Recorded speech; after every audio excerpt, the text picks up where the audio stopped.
Saudara-saudara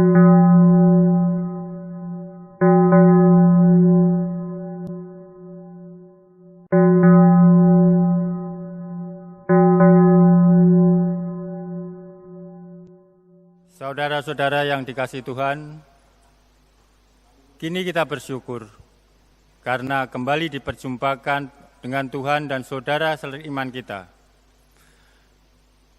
Kita sambut kehadiran Tuhan dalam ibadah hari ini dengan penuh sukacita dan kita pujikan dari KJ 17 bait 1 dan 4.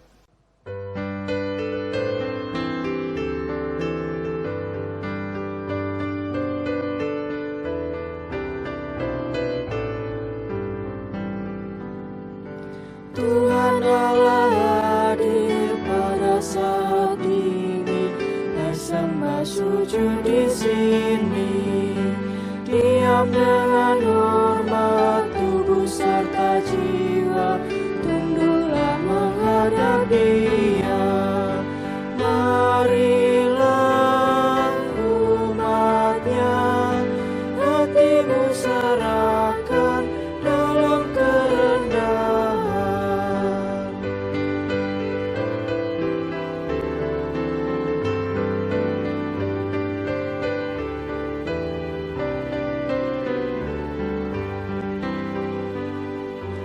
Raja yang mulia, biarlah hamba-Mu mengagungkan-Mu selalu. Hingga aku ini sungguh beribadat, sama seperti malaikat, dan benar mendengar firman-Mu ya Tuhan, agar ku lakukan.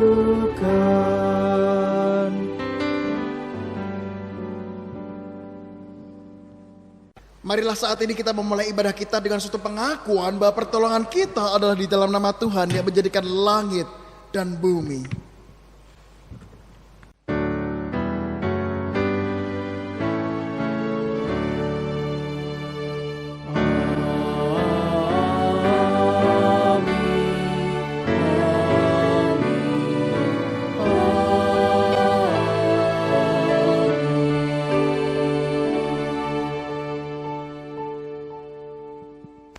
Kasih karunia dan damai sejahtera dari Allah Bapa dan Tuhan Yesus Kristus menyertai saudara sekalian.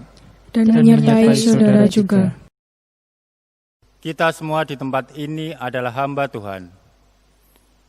Kita sendiri sudah dilepaskan dari dosa, dan kini kita seharusnya hidup di dalam anugerah-Nya.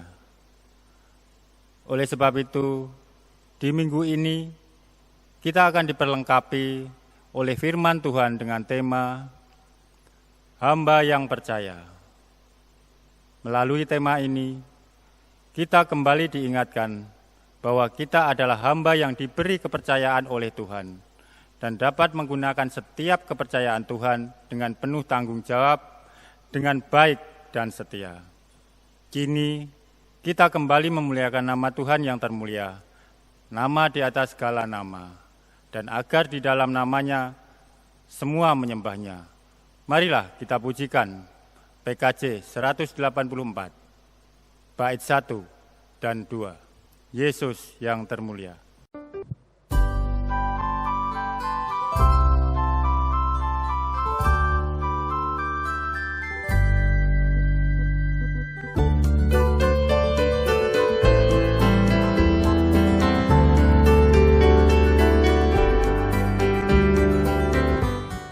Yesus termulia di atas segala nama, agar di dalam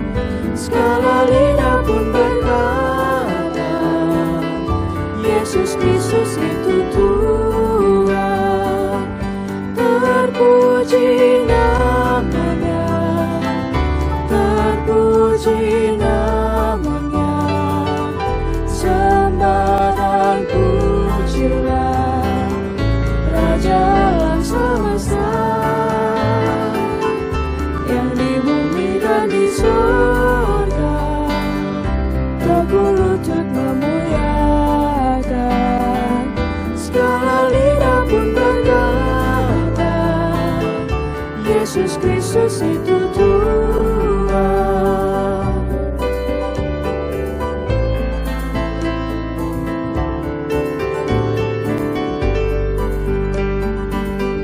Masih banyak manusia yang tak mengenal nama-Mu. Suruh hamba yang setia kerja dan bertekun. Tuhan, pakailah diriku menyebarkan keselamatan, kata dan perbuatanku mencerminkan firman Tuhan. Terpuji namanya, terpuji namanya. Ku puji, ku sembah Raja alam semesta. Tuhan, pakailah diriku menyebarkan keselamatan, kata dan perbuatanku mencerminkan firman Tuhan.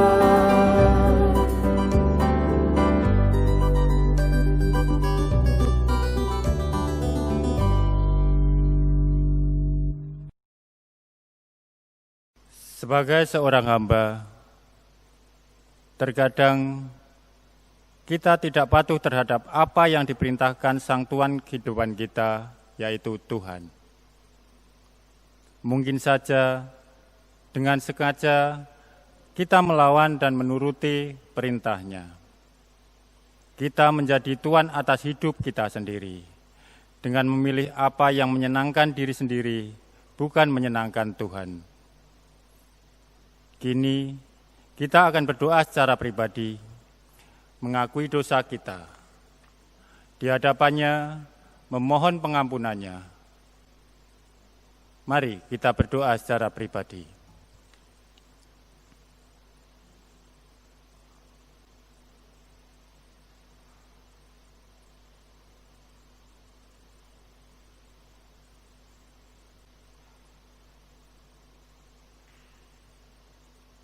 Bapa yang di surga,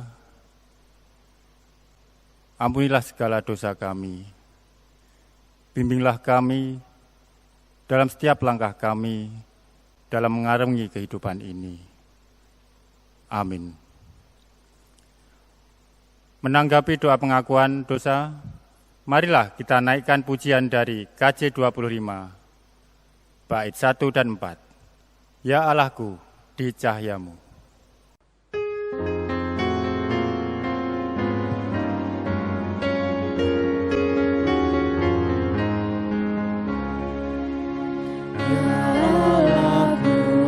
Cahayamu tersingkap tiap noda. Kau lihatlah manusia penuh lumuran dosa.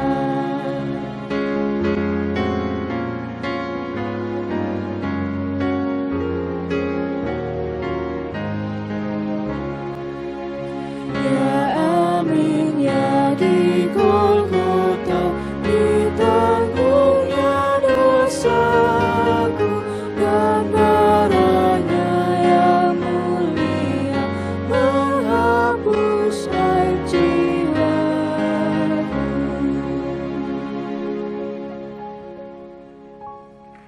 Saudara-saudara, saat ini kita bersyukur karena Tuhan sudah mengampuni Anda dan saya. Dan berita anugerah pada pagi hari ini diambil dari Roma pasal 6 ayat 12, demikian bunyinya. Sebab itu hendaklah dosa jangan berkuasa lagi di dalam tubuhmu yang fana, supaya kamu jangan lagi menuruti keinginannya. Demikianlah berita anugerah dari Tuhan. Syukur kepada Allah. Salam damai bagi kita semuanya.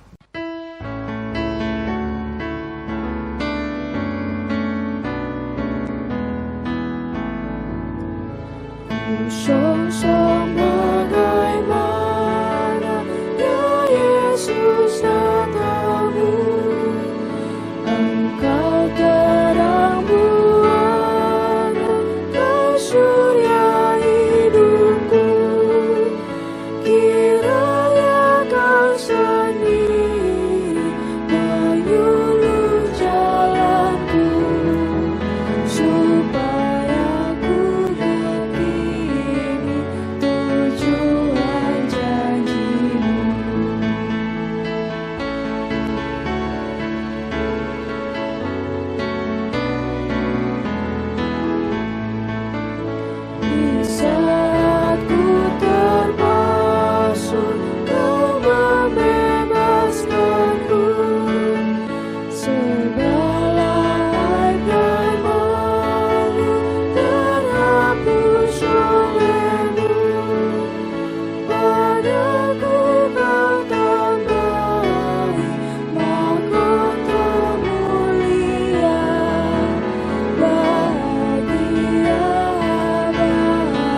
Saudara-saudara, sebelum kita membaca dan merenungkan firman Tuhan, saat ini kita mohon penyertaan Roh Kudus, kita berdoa saudara-saudara. Sungguh suatu anugerah ya Tuhan bahwa kami terus-menerus mendapat kesempatan agar kami boleh dengarkan firman Tuhan. Oleh sebab itu kembali kami membuka telinga kami, pikiran kami, dan membuka hati kami agar firman Tuhan ini tidak sia-sia, tidak kami lupakan, tidak kami tinggalkan. Namun firman Tuhan ini senantiasa memperlengkapi, menegur kami, menopang kami, dan mengarahkan kami semakin hari semakin serupa dengan Engkau. Terima kasih Tuhan, berfirmanlah, kami siap mendengarkan, merenungkan, dan menghidupi firman-Mu. Amin. Saudara-saudara, bacaan kita pada minggu ini diambil dari 1 Tesalonika pasal yang kelima ayat 1 sampai 11. 1 Tesalonika pasal yang kelima ayat 1 sampai yang ke-11, demikian firman Tuhan. Tetapi tentang zaman dan masa, saudara-saudara, tidak perlu dituliskan kepadamu, karena kamu sendiri tahu benar-benar bahwa hari Tuhan datang seperti pencuri pada malam.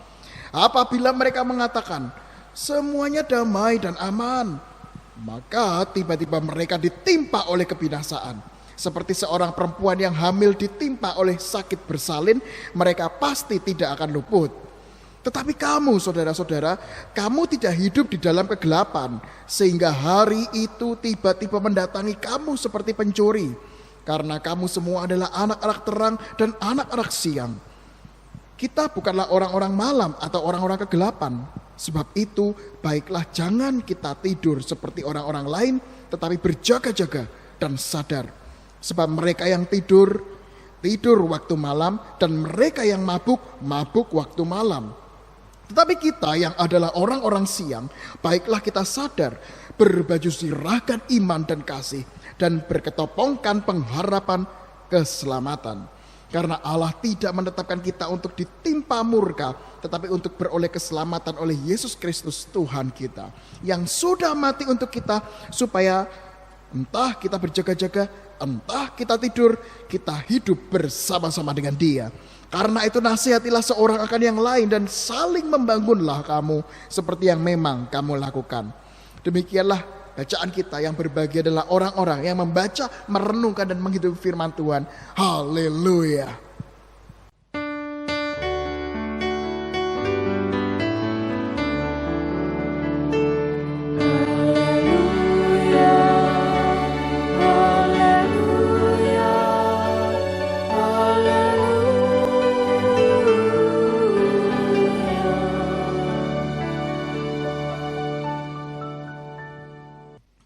Ya saudara-saudara, ketika saya kuliah dulu di tengah waktu senggang, jadi nggak kuliah, nggak ngapa-ngapain, saya biasanya sama teman-teman tuh bermain kartu, saudara-saudara.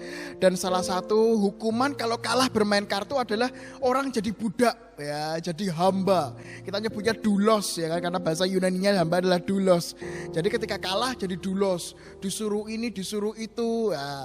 Nah saudara-saudara yang terkasih, ternyata istilah hamba itu ternyata dipakai dalam bacaan kita saat ini. Itu berbicara soal apa? Berbicara soal bagaimana hamba ini yang setia, hamba yang terus-menerus menantikan kedatangan Tuhannya, hari Tuhan. Nah, oleh sebab itu saudara-saudara, tema kita hari ini adalah bicara soal hamba yang percaya. Nah, titik tekannya di mana? Titik tekannya adalah di kata hamba. Bagaimana hamba ini? Memang saudara-saudara, istilah hamba memang diperbarui sama Tuhan Yesus, ya kan, aku tidak lagi menyebut kamu hamba, tapi menyebut kamu sebagai sahabat. Nah tetapi saudara-saudara, toh meskipun disebut sahabat, ada bagian tertentu di dalam hamba yang sangat menarik untuk kita renungkan dan kita hidupi saat ini. Nah hamba di sini yang dimaksud adalah bicara soal apa? Bicara soal kesetiaan. Bagaimana orang setia mengerjakan apapun, setia melakukan apapun sembari menunggu datangnya hari Tuhan. Sehingga saudara-saudara, hari ini yang pertama kita diingatkan, ketika kita menyebut diri sebagai hamba Tuhan, yang pertama-tama kita lakukan adalah kita setia untuk menanti kedatangan Tuhan. Dan kesetiaan itu dilakukan dengan cara apa? Yaitu dengan setia terus-menerus menjaga diri. Supaya apa? Supaya tidak jatuh ketika proses kehidupan ini terjadi. Tidak jarang saudara-saudara, orang Kristen dibaptis, percaya Kristus, tetapi di akhir hidupnya apa yang terjadi? Menggadaikan Kristus, meninggalkan Kristus. Karena apa? Karena uang, karena jodoh, karena jabatan, karena kekuasaan. Dan inilah hamba yang tidak setia, yang tidak terus-menerus menjaga dirinya. Sehingga hari ini yang pertama saudara-saudara, kita diingatkan tugas kita adalah setia menjaga diri kita. Setia terus-menerus untuk terus-menerus di dalam firman Tuhan. Apapun yang terjadi dalam hidup ini. Yang kedua saudara-saudara, selain setia, kita juga diingatkan untuk terus memperbarui diri. Terus mengupgrade diri. Karena apa? Ingat saudara-saudara, handphone aja di-upgrade, komputer aja di-upgrade. Karena apa? Karena mungkin ada virus-virus yang terus berkembang, ya. Bukan virus corona itu, tapi virus elektronik ya saudara-saudara ya. Kemudian yang namanya sebuah produk itu harus di-upgrade, aplikasinya di-upgrade, sehingga namanya handphone pun terus di-upgrade, ya kan? Handphone pun terus mengalami pembaruan. Komputer mengalami pembaruan, teknologi kesehatan pun mengalami pembaruan, pendidikan mengalami pembaruan. Nah pertanyaannya, kehidupan Kristen Anda dan saya mengalami pembaruan atau tidak? Jangan-jangan saudara-saudara, kita ini masih hidup di dalam kekristenan tempo dulu. Artinya apa? Tidak pernah diperbarui, tidak pernah mengalami yang namanya update pengetahuan teologi, tidak pernah mengalami update yang namanya relasi dengan Tuhan, sehingga rasanya relasi sama Tuhan itu datar-datar saja, gitu-gitu aja. Yang namanya relasi sama Tuhan ya udah dari dulu sampai sekarang gitu-gitu aja, nggak ada gregetnya. Oleh sebab itu saudara-saudara, yang kedua kita diingatkan bukan cuma setia tapi juga terus-menerus memperbarui diri, mengupgrade seluruh kehidupan kita. Sehingga kita semakin kenal Tuhan, kita semakin cinta Tuhan. Makanya saudara-saudara, KKR itu bukan terjadi sekali atau dua kali atau nunggu event besar KKR, kebaktian kebangunan rohani. Tidak saudara-saudara, setiap hari itu kita bisa mengalami KKR. Jadi jangan sampai KKR dipahami harus ngundang ribuan orang, ngundang pembicara dari luar pulau, luar negeri, bahkan luar angkasa ya saudara-saudara ya. Tidak harus itu. Bicara soal KKR, kebaktian kebangunan rohani itu bisa setiap hari saudara-saudara. Karena apa? Pengenalan kita pun juga harus semakin dalam setiap hari. Upgrade. Makanya saudara-saudara, kalau dalam kegiatan gereja sekarang kan memang ya kan semuanya online ya. Nah, tapi coba lihat program gereja ya kan. Kalau PA sama piknik banyak mana yang datang? Nah, ya kan. Kalau pendalaman firman ya sama yang namanya ayo kita ke pantai itu banyak mana? Nah, ya kan? Saya bisa membaca dari balik layar kaca ini saudara-saudara. Waduh, kalau PA itu berat. Wah, kalau ibadah itu rasanya berat. Tapi kalau senang-senang bagaimana? Ringan ya. Ya memang saudara-saudara bukan berarti kita nggak boleh senang-senang. Boleh. Tetapi hari ini kita diingatkan, yuk kita juga upgrade diri, memperbarui diri terus. Pengenalan kita sama Tuhan. Pengalaman kita sama Tuhan. Dan yang ketiga saudara-saudara, di situ dikatakan dalam bacaan kita soal apa? Soal bagaimana kita membangun eklesiologi, membangun namanya kehidupan bergereja. Salah satu dari peran gereja adalah bersekutu, koinonia saudara-saudara. Dan di situ kita melihat bagaimana Paulus memberikan sebuah petunjuk bagaimana gereja itu dibangun, bagaimana jemaat itu dibangun, yaitu melalui persekutuan. Persekutuan yang seperti apa? Nah, di situ secara khusus Paulus mengatakan persekutuan yang apa? Yaitu adalah saling mengingatkan, ya, saling membangun. Artinya apa saudara-saudara? Persekutuan itu bukan sekedar yang namanya rutinitas. Kadang-kadang kita sebagai gereja memahami persekutuan itu apa? Ya udah dijadwal. Kapan pembicaranya siapa? Temanya apa? Petugasnya siapa? Pulang selesai. Persekutuan bukan cuma event seperti itu saudara-saudara. Tapi lebih jauh lagi. Yang namanya persekutuan itu apa? Persekutuan itulah bagaimana kita datang, kita menyapa saudara-saudara kita. Apalagi sekarang itu kan persekutuan, kita merasakan persekutuan online itu kan tetap beda atau saudara-saudara ya kan. Kita melihat dalam pandemi ini, Waduh, dulu bisa kumpul-kumpul, sekarang nggak bisa kumpul-kumpul. Nah, sebetulnya saudara-saudara, persekutuan itu ajang kumpul-kumpul. Untuk apa? Bukan cuma kita memuji Tuhan, bukan cuma kita diingatkan firman Tuhan, tapi ketika kita kumpul, kita juga saling menguatkan, saling menegur, saling merangkul. Sehingga persekutuan bukan cuma datang, ikut, pulang. Tidak semacam itu saudara-saudara. Tapi lebih jauh daripada itu, persekutuan itu dipakai. Kita menyapa saudara-saudara kita. Besok kalau kita sudah kembali pertemuannya offline ya saudara-saudara ya. Kita ketemu, kita tanya kabar. Kita ketemu bersekutu, nggak langsung pulang. Ya, kecuali kepepet ya ada masalah atau ada acara. Tapi kalau nggak ada acara bagaimana? Pulang gereja ngobrol, saling menguatkan, saling menegur. Dan itulah yang kita lakukan untuk membangun yang namanya jemaat, membangun persekutuan kita. Sehingga kita sebagai hamba yang percaya sama Tuhan Yesus, kita dikuatkan melalui persekutuan. Aku kalau nggak ikut persekutuan ada yang kurang kok. Karena apa? Melalui persekutuan itulah saya ditegur. Melalui persekutuan itulah saya dibangun. Melalui persekutuan itulah saya diingatkan. Melalui persekutuan itulah saya semakin hari semakin ikut Tuhan. Semakin hari semakin cinta Tuhan. Oleh sebab itu, persekutuan adalah sesuatu yang penting. Dan digunakan untuk mengupgrade dan untuk menjaga hubungan kita sama Tuhan. Oleh sebab itu saudara-saudara yang terkasih, kita adalah hamba Tuhan yang percaya dengan 3 hal yang kita ingatkan saat ini. Yang pertama adalah sebagai hamba kita setia untuk menjaga diri kita. Yang kedua adalah sebagai hamba kita senantiasa memperbarui diri. Semakin kenal Tuhan, semakin cinta Tuhan, semakin menyenangkan hati Tuhan. Dan yang ketiga, sebagai hamba Tuhan, kita masuk dalam persekutuan dan tugas kita adalah membangun persekutuan itu. Sehingga melalui persekutuan itulah kita semakin diperlengkapi untuk semakin memuliakan nama Tuhan. Tuhan Yesus memberkati. Amin.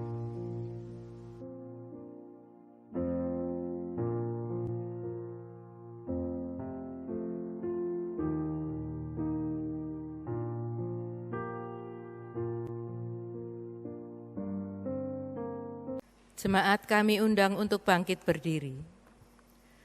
Marilah kita ikrarkan pengakuan iman kita sesuai pengakuan iman rasuli yang berbunyi demikian. Aku percaya kepada Allah, Bapa yang Maha Kuasa, Khalik langit dan bumi, dan kepada Yesus Kristus, anaknya yang tunggal Tuhan kita, yang dikandung dari Roh Kudus, lahir dari anak darah Maria, yang menderita sengsara di bawah pemerintahan Pontius Pilatus, disalibkan, mati dan dikuburkan, turun ke dalam kerajaan maut.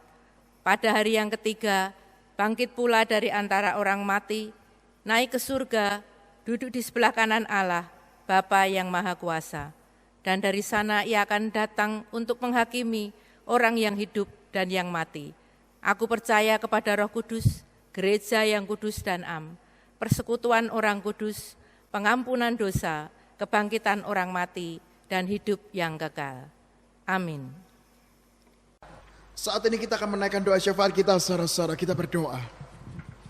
Sungguh suatu anugerah ya Tuhan ketika saat ini Tuhan terus mengingatkan kami agar kami terus menjadi hamba yang percaya, hamba yang terus-menerus setia, hamba yang terus-menerus membarui diri, dan hamba yang terus membangun persekutuan sehingga kehidupan kami semakin hari semakin memuliakan nama Tuhan.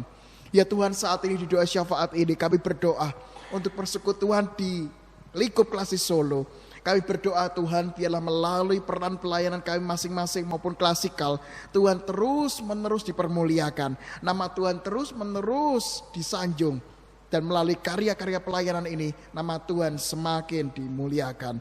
Kami berdoa Tuhan untuk pelayanan di GKI Sangkrah. Kami berdoa untuk pelayanan di GKI Kabangan, GKI Nusuan, GKI Coyudan, GKI Boyolali, GKI Kartasura, GKI Wonogiri, GKI Masaran, GKI Sragen, dan GKI Sorogenen. Biarlah Tuhan juga menyertai setiap pos jemaat maupun bakal jemaat. Dan biarlah melalui persekutuan ini, nama Tuhan dipermuliakan. Tak lupa Tuhan, saat ini kami mau berdoa untuk orang-orang yang memperjuangkan kesehatan, memperjuangkan kebenaran, memperjuangkan keadilan, memperjuangkan perekonomian, memperjuangkan lingkungan hidup. Tuhan sertai, dan biarlah melalui peran mereka, bumi kami, kehidupan kami semakin dipulihkan. Terima kasih Tuhan, inilah doa syafaat kami, dan saat ini kami akan mengakhiri doa syafaat kami dengan doa yang Engkau ajarkan. Bapa kami yang di sorga, dikuduskanlah namamu, datanglah kerajaan-Mu, jadilah kehendak-Mu di bumi seperti di sorga. Berikanlah kami pada hari ini makanan kami yang secukupnya, dan ampunilah kami akan kesalahan kami, seperti kami juga mengampuni orang yang bersalah kepada kami. Dan janganlah membawa kami ke dalam pencobaan, tapi lepaskanlah kami daripada yang jahat. Karena Engkau-lah yang mempunyai kerajaan, dan kuasa, dan kemuliaan sampai selama-lamanya. Amin. Marilah kita bersyukur atas pemeliharaan Tuhan dalam hidup kita. Rasa syukur ini akan kita wujudkan dalam bentuk persembahan. Seraya memberikan persembahan, marilah kita melandasi dengan firman Tuhan yang diambil dari 2 Korintus 9 ayat yang ke-7, yang berbunyi demikian. Hendaklah masing-masing memberikan menurut kerelaan hatinya, jangan dengan sedih hati atau karena paksaan, sebab Allah mengasihi orang yang memberi dengan sukacita. Mari kita pujikan PKJ 265, bukan karena upahmu.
Jemaat kami undang untuk bangkit berdiri.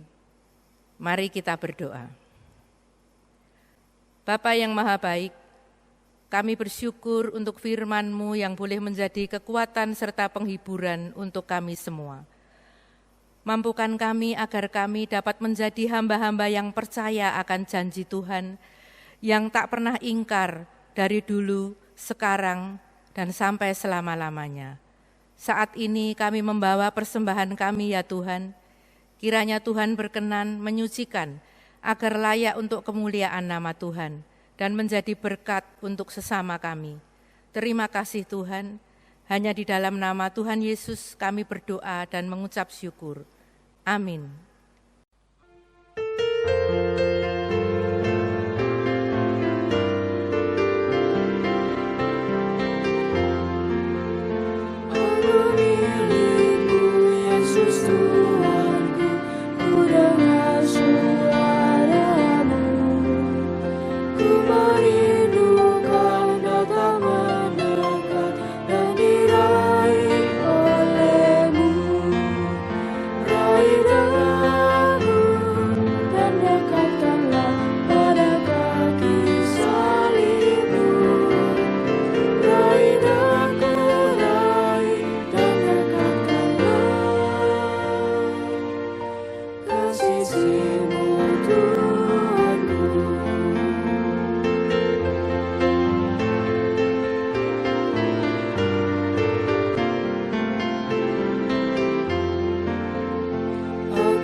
Jiwaku memegang teguh kehendak-Mu yang mulia.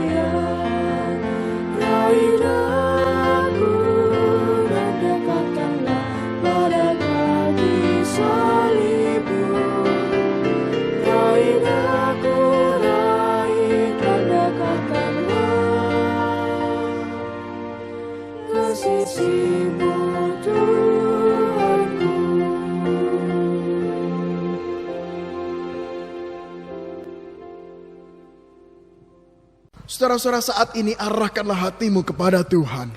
Kami mengarahkan hati kami kepada Tuhan. Jadilah saksi Kristus. Syukur kepada Allah, Terpujilah Tuhan. kini dan selamanya. Dan saat ini terimalah berkat dari Tuhan. Tuhan memberkati engkau dan melindungi engkau. Tuhan menyinari engkau dengan wajah-Nya dan memberi engkau kasih karunia.